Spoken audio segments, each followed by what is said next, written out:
Pagi 1 Mac lalu, media melaporkan berita bahawa negara diperintahkan membayar $14.92 bilion $62.59 bilion kepada waris Sultan Sulu yang terakhir. Kerajaan Malaysia menyatakan akan mencabar kesahihan keputusan oleh penimbang tara Sepanyol Gonzalo Stamper di Mahkamah Arbitrasi di Paris, Perancis. Panduan kini akan menyorot latar belakang isu yang bermula hampir 150 tahun hingga ke zaman penjajahan di Borneo. Apakah perjanjian 1878 yang menjadi asas kepada keputusan timbang tara itu?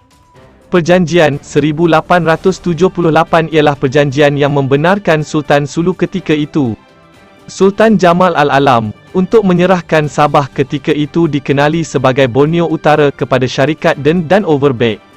Perjanjian itu ditandatangani oleh Sultan Sulu dan saudagar kelahiran Jerman, Baron van Overbeck, yang ketika itu merupakan Maharaja Borneo Utara dan mempunyai peranan dalam syarikat itu. Seorang lagi penandatangan ialah ahli perniagaan British Alfred Dunn, yang bersama abangnya Edward Dunn bertindak sebagai pembiaya untuk syarikat usaha sama itu.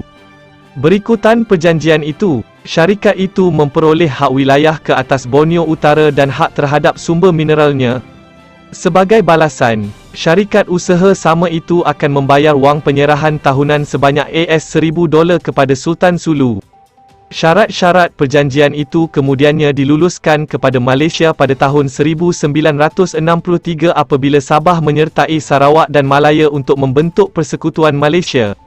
Sehingga 2013, Malaysia telah membuat bayaran tahunan RM5,300 kepada waris Sultan Sulu. Melalui pentadbiran Filipina, apakah yang menyebabkan pewaris Sultan Sulu mendapatkan timbang tara Sepanyol?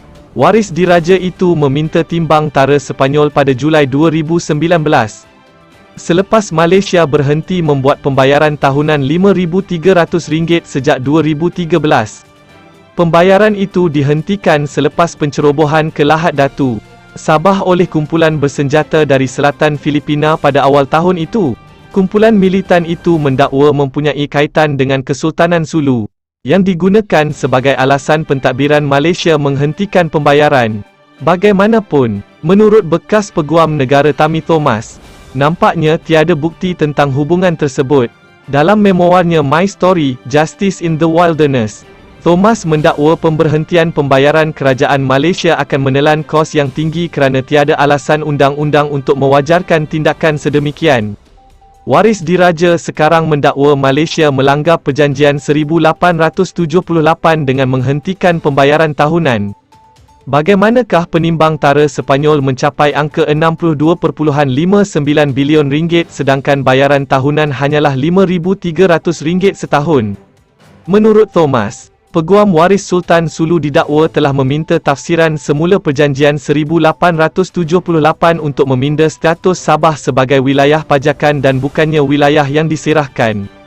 Dalam memoarnya, bekas Peguam tertinggi Malaysia itu mendakwa bahawa pasukan Peguam waris Sultan Sulu meminta pelarasan ini untuk mencerminkan nilai hasil minyak dan gas Sabah sejak 1970-an. Menurut pihak yang menuntut, mereka harus dibayar kira-kira 3 juta kali lebih besar daripada jumlah tahunan yang diberikan atau jumlah sekaligus yang sama nisbahnya sebagai pertukaran untuk menamatkan perjanjian dan menyerahkan kedaulatan mereka ke atas Sabah, dakwa Thomas. Mengapa waris Sultan Sulu memfailkan timbang tara di Sepanyol dan bukan di Malaysia? Menurut memoar Thomas, keturunan Sultan Sulu pada mulanya meminta bantuan kerajaan British untuk melantik seorang penimbang tara dalam pertikaian itu. Bagaimanapun, katanya pentadbiran UK menolak permintaan itu, menyebabkan waris beralih pula ke Sepanyol. Penimbang tara Sepanyol Gonzalo Stamper, Perjanjian 1878 memperuntukkan bahawa sebarang pertikaian hendaklah dikemukakan kepada Konsul Jeneral Baginda Britani untuk Borneo. Pejabat itu luput selepas pembentukan Malaysia. Satu-satunya kaitan yang mungkin dengan Sepanyol adalah tempoh singkat antara 1878 dan 1885, ketika Sepanyol mempunyai beberapa hak ke atas Borneo Utara, yang diserahkan pada 1885 kepada Great Britain. Memandangkan tiada perjanjian timbang tara dalam dokumen 1878 dan 1903, pihak yang menuntut Sulu memohon kepada mahkamah di Sepanyol, yang melantik penimbang tara Sepanyol untuk menentukan pertikaian antara warga Filipina dan Malaysia, berkaitan perjanjian berurusan dengan tanah di Malaysia dan pembayaran oleh Malaysia dalam ringgit, tulis Thomas. Bolehkah waris Sultan Sulu benar-benar menguatkuasakan keputusan timbang tara terhadap Malaysia? Secara teori, ini boleh dilakukan melalui pelaksanaan Konvensyen New York, yang dianggotai Malaysia dan Sepanyol, sekiranya Malaysia enggan membayar 62.59 bilion ringgit. Waris mempunyai hak di bawah konvensyen itu untuk menguatkuasakan anugerah timbang tara melalui penyitaan aset Malaysia yang terletak di mana-mana daripada 167 negara penandatangan. Apakah yang telah dilakukan oleh kerajaan Malaysia sebagai tindak balas terhadap langkah timbang tara 2019? Pentadbiran Malaysia membawa tindakan untuk menghalang 8 pewaris Sultan Sulu daripada meneruskan timbang tara tersebut. Ini membawa kepada keputusan Mahkamah Tinggi Sabah pada 2020 yang memihak kepada Malaysia, menyatakan tidak ada perjanjian yang mengikat antara Malaysia dan keturunan Sultan Sulu yang boleh memaksa salah seorang daripada mereka untuk tunduk kepada timbang tara. Gambar fail, operasi terhadap pemberontak Sulu di Lahad Datu, Sabah. Pada 2013, Mahkamah Sabah juga mengeluarkan perintah sekatan untuk menghalang keturunan Sultan Sulu daripada memulakan prosiding timbang tara mereka di Sepanyol.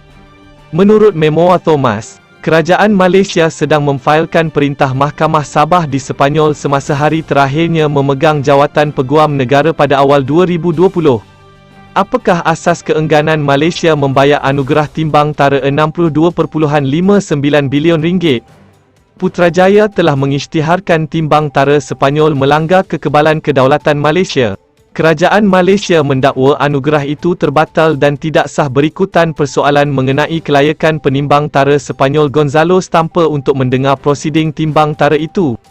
Kerajaan Malaysia akan terus mengambil semua langkah yang sewajarnya termasuk tindakan perundangan untuk menamatkan segala tuntutan tersebut dan memastikan agar kepentingan kekebalan kedaulatan dan kedaulatan Malaysia sentiasa dilindungi dan terpelihara, kata Wisma Putra dan Pejabat Peguam Negara AGC.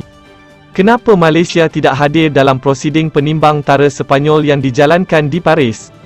Pentadbiran Malaysia menegaskan ini kerana ia tidak mengiktiraf tuntutan itu. Kerajaan juga berpendapat bahawa pertikaian itu tidak tertakluk kepada timbang tara kerana perjanjian 1878 bukanlah kontrak komersial. Pentadbiran Malaysia juga menyatakan keraguan tentang identiti penuntut waris Diraja Sultan Sulu dan mendakwa mereka tidak dapat disahkan. Jika timbang tara dijalankan oleh penimbang tara Sepanyol, mengapa ia didengar di Paris? Menurut Wisma Putra dan AGC, kes itu pada asalnya dibicarakan di Madrid sehingga Mahkamah Tinggi di sana membatalkan pelantikan Stampa. Ia didakwa dilakukan atas alasan bahawa Malaysia tidak dimaklumkan dengan betul mengenai perkara itu. Pihak yang menuntut kemudian memindahkan kes mereka ke ibu negara Perancis. Terima kasih kerana menonton.